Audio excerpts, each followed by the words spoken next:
കീം ഫലം പ്രഖ്യാപനം തുടങ്ങാൻ പോകുന്നു. ഉന്നത വിദ്യാഭ്യാസ മന്ത്രി റോജി എം ജോണാണ് ഫലപ്രഖ്യാപനം നടത്താൻ പോകുന്നത്. കളമശ്ശേരി പത്തടിപ്പാലം റെസ്റ്റ് ഹൗസിലാണ് ഈ ഫലപ്രഖ്യാപനം നടക്കുന്നത്. അവിടെ നിന്നുള്ള തത്സമയ ദൃശ്യങ്ങളിലേക്ക്. നേരത്തെ ഈ ഫലപ്രഖ്യാപനം മാറ്റിവെച്ചത് CBSE 12ാം ക്ലാസ് പരീക്ഷ പുനർമൂല്യനിർണ്ണയവുമായി ബന്ധപ്പെട്ട നടപടിക്രമങ്ങൾ വൈകിയതോടെയാണ്. ആ കുട്ടികൾക്ക് കൂടി ഫലപ്രഖ്യാപനത്തിലേക്ക് 2026-27 വർഷത്തെ കീം റിസൾട്ട് ഇവിടെ പ്രഖ്യാപിക്കുന്നതിൽ വളരെയധികം സന്തോഷമുണ്ട്. വലിയ തയ്യാറെടുപ്പുകളോട് കൂടിയിട്ടാണ് കീമിൻ്റെ പരീക്ഷ നമ്മൾ നടത്തിയതും അത് സംസ്ഥാനത്തിനകത്തും അതുപോലെ തന്നെ രാജ്യത്തെ വിവിധ ഭാഗങ്ങളിലും വിദേശ രാജ്യങ്ങളിൽ പോലും പരീക്ഷ എഴുതുവാനായിട്ടുള്ള സൗകര്യങ്ങൾ നമ്മുടെ വിദ്യാർത്ഥികൾക്ക് ഒരുക്കുകയും പരാതികൾക്കൊന്നും ഇട കൊടുക്കാതെ വളരെ കൃത്യമായി ആ പരീക്ഷ സമയബന്ധിതമായിട്ട് നടത്തുവാൻ നമുക്ക് സാധിക്കുകയും ചെയ്തു. ഏപ്രിൽ 17 മുതൽ 22 വരെ പരീക്ഷകൾ ക്രമീകരിച്ച് അത് വിജയകരമായി പൂർത്തീകരിച്ചു. കേരളത്തിൽ 192 വെന്യൂകളാണ് അതിനായിട്ട് സജ്ജീകരിച്ചിരുന്നത്. അതുപോലെ തന്നെ കേരളത്തിന് പുറത്ത് ഡൽഹി, മുംബൈ, ചെന്നൈ, ബാംഗ്ലൂർ എന്നിവിടങ്ങളിലും അതുപോലെ ഗൾഫ് മേഖലയിൽ നമ്മൾ ഷാർജ, ബഹ്റൈൻ, കുവൈറ്റ് എന്നീ രാജ്യങ്ങളിലും പരീക്ഷാ കേന്ദ്രങ്ങൾ അനുവദിച്ചിരുന്നു. ഈ കേന്ദ്രങ്ങളിലെല്ലാം വളരെ കൃത്യമായി പരാതികൾ കൂടാതെ തന്നെ ഈ പരീക്ഷകൾ പൂർത്തീകരിക്കുവാനായിട്ട് നമുക്ക് സാധിച്ചിരുന്നു. കേരളത്തിലാകെ 95,016 പേർ എഞ്ചിനീയറിംഗ് പ്രവേശന പരീക്ഷയ്ക്ക് ഹാജരായി.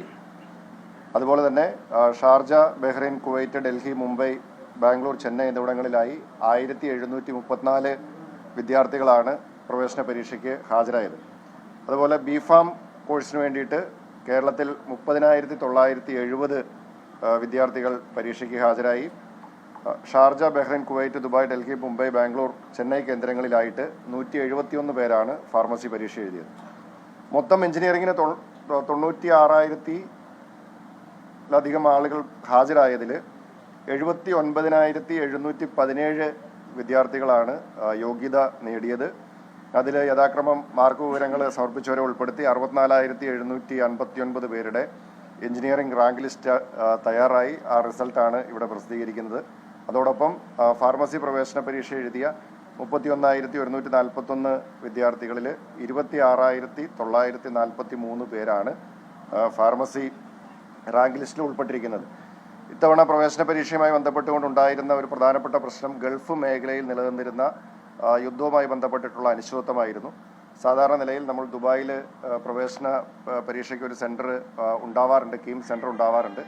പക്ഷേ ദുബായിൽ യുദ്ധത്തിൻ്റെ സാഹചര്യമായിരുന്നതുകൊണ്ടും അവിടെ സ്കൂളുകൾ അടഞ്ഞു കിടന്നിരുന്നതുകൊണ്ടും നമ്മൾ അത് ഷാർജയിലാണ് നമുക്ക് ക്രമീകരിക്കാൻ സാധിച്ചത്. അതുപോലെ തന്നെ കുവൈറ്റിലും ബഹ്റൈനിലുമായിട്ട് നമ്മൾ സെൻറ്ററുകൾ അനുവദിക്കുകയും അവിടെയും ഈ പ്രതിസന്ധികളൊക്കെ ഉണ്ടായിരുന്നെങ്കിലും നമുക്ക് പരീക്ഷകൾ നടത്താനായിട്ട് സാധിച്ചു. അതൊക്കെ സാധ്യമായത് അവിടെ എംബസിയുമായി ബന്ധപ്പെട്ട് അവിടെയുള്ള ഉദ്യോഗസ്ഥർ, അതുപോലെ തന്നെ നമ്മൾ ഓൺലൈനിൽ പരീക്ഷ നടത്തുമ്പോൾ CDT-യുമായി ബന്ധപ്പെട്ടിട്ടുള്ള CDT-ൻ്റെ ജീവനക്കാരെല്ലാവരുടെയും സഹായം നമുക്ക് ലഭിച്ചിട്ടുണ്ട്. അപ്പോൾ ഈ പരീക്ഷയുമായി ബന്ധപ്പെട്ട് പ്രവർത്തിച്ച എംബസിയിലെ ജീവനക്കാർ, CDT-ലെ സാങ്കേതിക വിദഗ്ധർ, പ്രവേശന പരീക്ഷാ കമ്മീഷണറുടെ ഓഫീസിലെ മുഴുവൻ ഉദ്യോഗസ്ഥർ, അങ്ങനെ എല്ലാവരെയും ഈ അവസരത്തിൽ പ്രത്യേകമായി ഓർക്കുകയാണ്. മറ്റൊന്ന്, പരീക്ഷയുടെ സുഗമമായ നടത്തിപ്പിന് വേണ്ടിയിട്ടുള്ള ഈ സോഫ്റ്റ്വെയർ ഒക്കെ വികസിപ്പിച്ചതും അതൊക്കെ കൃത്യമായി നടത്തിയതും CDT-ആണ്. അതും ഈ അവസരത്തിൽ പ്രത്യേകമായിട്ട് എടുത്തു പറയുകയാണ്. പരീക്ഷ പൂർത്തിയാക്കിയതിന് ശേഷം നമുക്കറിയാം ഈ വർഷം CBSE ഫലപ്രഖ്യാപനവുമായി ബന്ധപ്പെട്ടുകൊണ്ട് വലിയ അനിശ്ചിതത്വം ഉണ്ടായിരുന്നു. നമ്മൾ ആദ്യം കീമിൻ്റെ റിസൾട്ട് പ്രഖ്യാപിക്കുന്നതിന് മുന്നോടിയായിട്ട് പ്രവേശന പരീക്ഷ, അതായത് ക്വാളിഫയിങ് എക്സാമിനേഷൻ്റെ +2 പരീക്ഷയുടെ മാർക്ക് ഷീറ്റുകൾ അപ്ലോഡ് ചെയ്യുവാനായിട്ടുള്ള സമയം കൊടുത്തിരുന്നത് ജൂൺ 7 വരെ ആയിരുന്നു. പക്ഷേ CBSE ഫലപ്രഖ്യാപനവുമായി ബന്ധപ്പെട്ടിട്ടുണ്ടായ അനിശ്ചിതത്വത്തെ തുടർന്ന് വിദ്യാർത്ഥികളുടെ ആവശ്യപ്രകാരം നമ്മളത് ജൂൺ 14 വരെ നീട്ടിക്കൊടുക്കുന്ന ഒരു സാഹചര്യം ഉണ്ടായിരുന്നു. അതിനുശേഷം നമ്മൾ കീമിൻ്റെ ഫലപ്രഖ്യാപനവുമായി മുന്നോട്ട് പോവുകയും നമ്മൾ കഴിഞ്ഞ ആഴ്ചയിൽ തന്നെ ഫലം പ്രഖ്യാപിക്കുവാൻ നമ്മൾ സജ്ജവുമായിരുന്നു. അത് നമ്മൾ പ്രഖ്യാപിക്കുന്ന ഡേറ്റും നമ്മൾ അനൗൺസ് ചെയ്തിരുന്നതായിരുന്നു.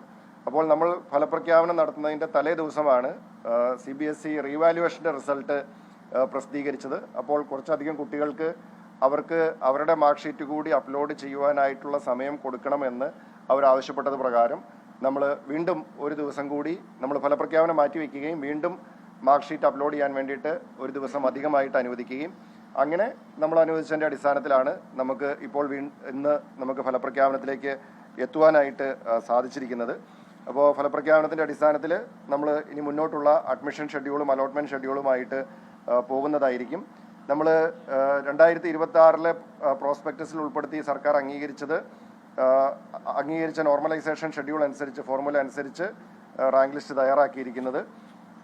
നമ്മൾ ഇന്ന് പ്രസിദ്ധീകരിച്ചിരിക്കുന്നത് കൂടാതെ നമ്മുടെ സാമുദായിക അതുപോലെ തന്നെ പ്രത്യേക സംവരണം, നേറ്റിവിറ്റി, വരുമാനം എന്നിവയ്ക്ക് അർഹമായിട്ടുള്ള കാറ്റഗറി ലിസ്റ്റ് 29-ാം തീയതി പ്രസിദ്ധീകരിക്കുന്നതാണ്. അതുപോലെ ഒന്നാം ഘട്ട അലോട്ട്മെന്റിന് വേണ്ടിയുള്ള ഓപ്ഷൻ രജിസ്ട്രേഷൻ 30/6/2026 ആരംഭിച്ച് 4/7/2026 അവസാനിക്കുന്നതാണ്. മറ്റ് നടപടികൾക്ക് ശേഷം 8/7/2026 ആദ്യഘട്ട അലോട്ട്മെന്റ് ആരംഭിക്കുന്നതാണ്.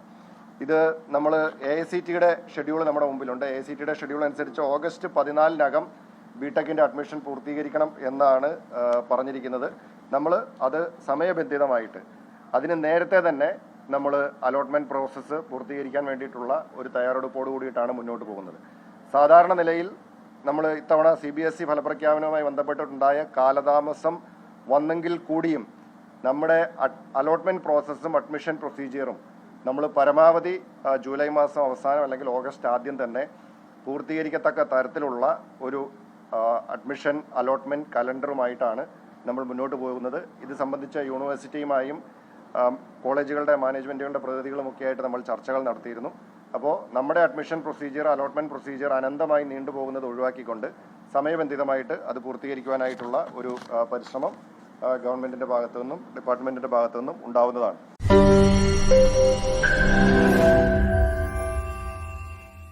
ലോകത്തെവിടെയായാലും ഏത് സമയത്തും 24 വാർത്തകളും ഓഗ്മെന്റഡ് റിയാലിറ്റി പാക്കേജുകളും എക്സ്പ്ലെയിനറുകളും വിശദമായി കാണാൻ ഞങ്ങളുടെ യൂട്യൂബ് ചാനൽ നിങ്ങൾക്ക് സബ്സ്ക്രൈബ് ചെയ്യാം.